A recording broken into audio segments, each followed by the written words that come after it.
अपन हाथ ऊपर कर दूध आई हो। चलो चलो चलो चलो।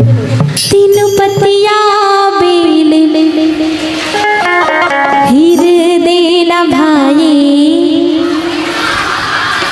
जोर से तीन पतिया।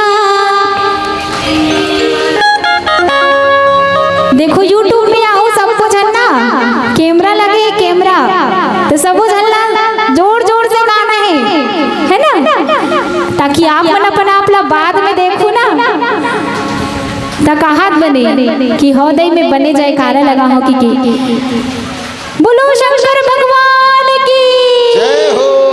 दोनों हाथ ऊपर करके। तीन पतिया बेल के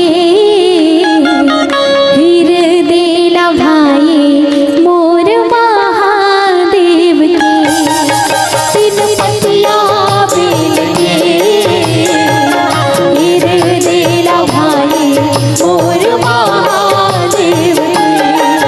तीन पतिया बेल के हीर देला भाई मोर महादेव के।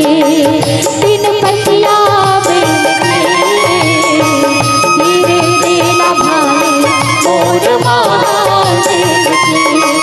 तीन पतिया बेल के हीर देला भाई मोर महादेव के।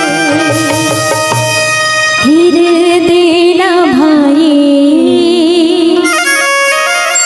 मोर महादेव के।